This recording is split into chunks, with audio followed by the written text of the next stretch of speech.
J'ai visité Amsterdam pour la première fois cet automne et j'ai beaucoup apprécié l'ambiance qui se dégage d'Amsterdam. Je trouve que l'automne lui donne un charme supplémentaire. On a passé les premières heures à déambuler le long des canaux, on a visité les rues sans trop de but précis. Je trouve que c'est toujours une bonne façon de découvrir une ville, voilà, un peu déambuler sans se mettre de pression.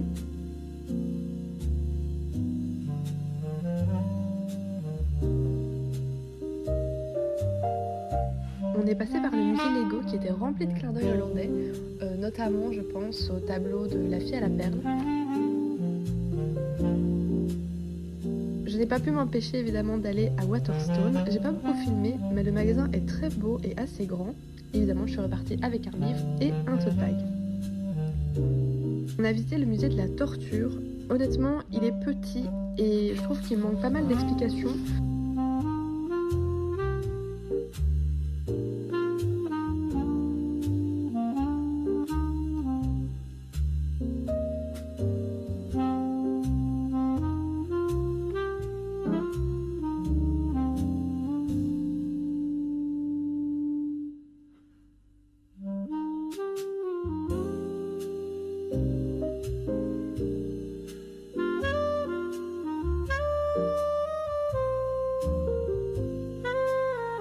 Pour mon plus grand malheur, beaucoup de monuments de culte, donc notamment des églises, étaient payantes. On a donc profité de celle-ci qui s'appelle, je pense, l'église Saint-Antoine, qui elle n'était pas payante et qui était magnifique.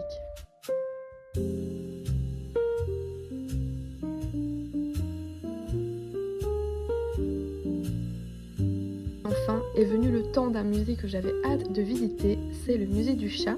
C'est le propriétaire Bob Meyer qui a décidé d'ériger ce musée pour rendre hommage à son propre chat qui n'est autre que le jeune Pierpont Morgan.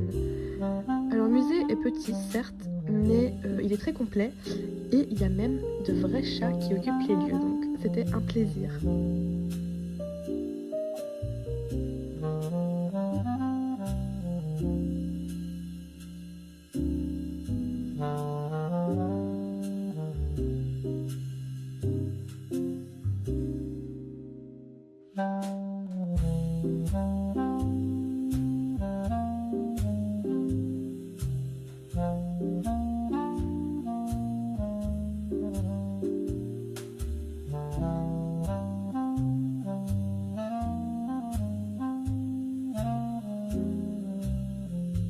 On a fait une petite pause dans un café et puis on s'est dirigé vers les jardins botaniques parce que j'adore les plantes, je ne pouvais pas passer à côté. C'était des jardins très agréables et j'ai beaucoup apprécié la serre aux papillons. Et encore une fois, l'automne rend le tout encore plus beau.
On a fait une petite pause encore pour espionner les chats sur la caméra. On voulait être sûr que tout le monde allait bien.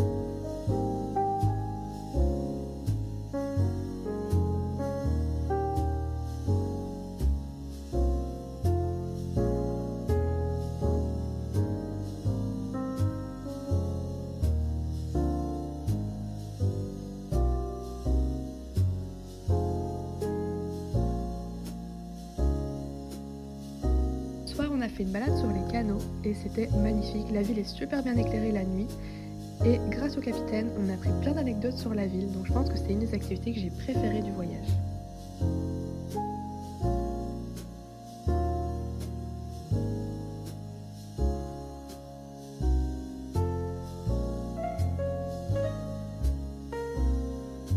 Le lendemain, on est parti à Zaanstad, qui est un petit village à quelques minutes d'Amsterdam.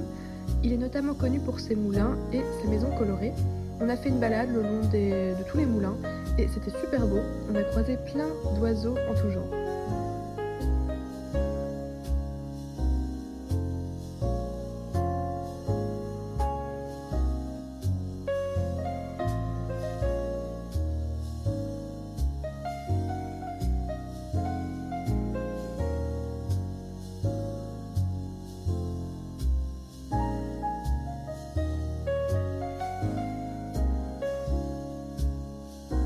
Évidemment, j'ai ramené un souvenir, une tasse mi-fille que je ne lâche plus.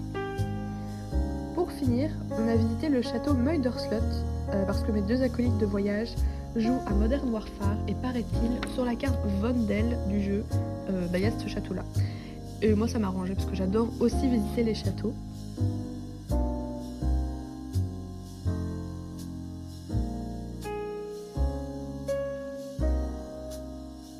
À l'intérieur, on trouve des reproductions des pièces de vie d'époque et grâce à l'audio guide, on était vraiment plongé dans l'ambiance.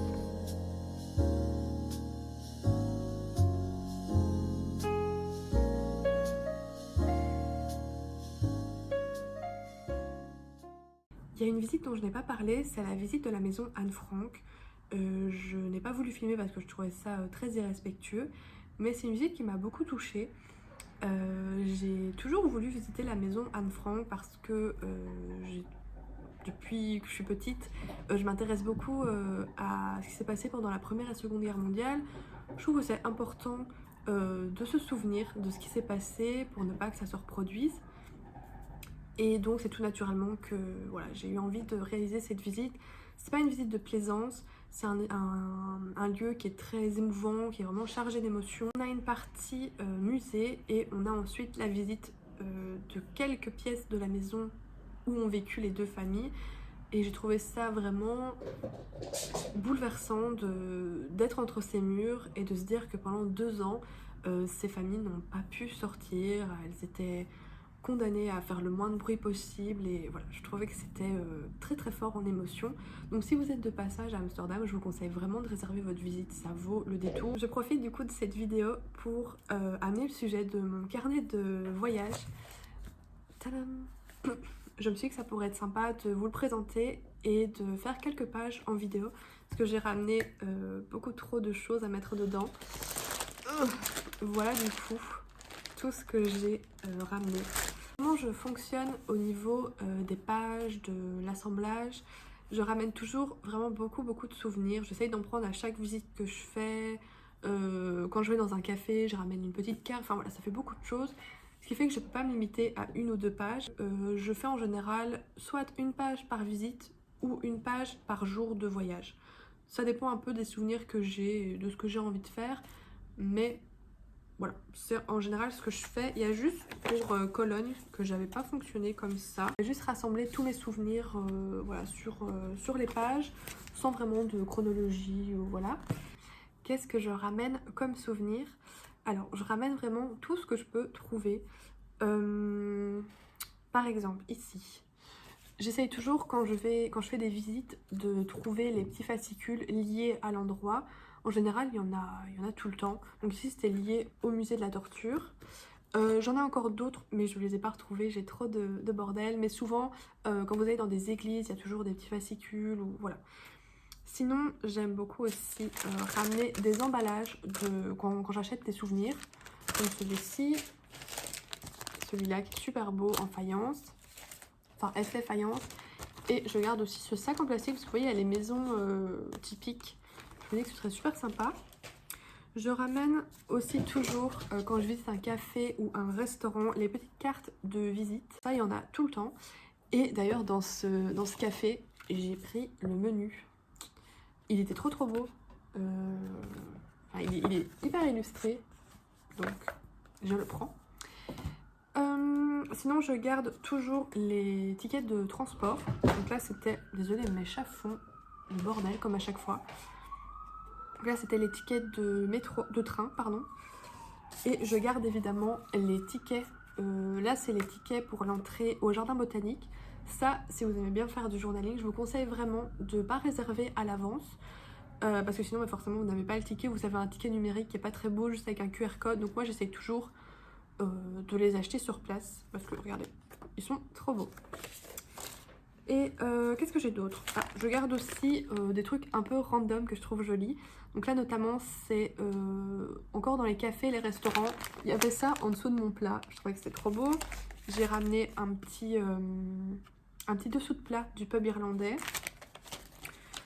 Je garde aussi toujours les tickets quand je fais des achats. Donc là c'était chez Waterstone. Voilà, j'aime bien les garder. Et sinon évidemment j'achète des souvenirs. Donc là au musée du chat j'ai acheté ce petit faux dollar. J'aime beaucoup. Et j'ai acheté au musée Anne Frank cette jolie carte. Et dernière chose que j'aime beaucoup faire à chacun de mes voyages, c'est des photos au photomaton. Je trouve que ça rajoute voilà, quelque chose, c'est vraiment un super bon souvenir à garder. Et voilà, c'est à peu près tout aussi. Là, j'en ai pas trouvé, mais j'essaye en général d'avoir une carte de la ville ou du pays carrément, ça dépend où vous partez. Mais c'est toujours un plus à ajouter dans le carnet. Et j'aime bien en général entourer l'endroit où j'ai dormi, ou l'endroit où j'ai fait des visites. Voilà, ça les cartes en général, il y en a toujours, soit à l'office des tourismes, ou dans les stations de train, de métro. Voilà, il faut juste bien chercher. Et voilà, écoutez, là j'ai vraiment plein de souvenirs, donc je vais pouvoir m'atteler au journaling.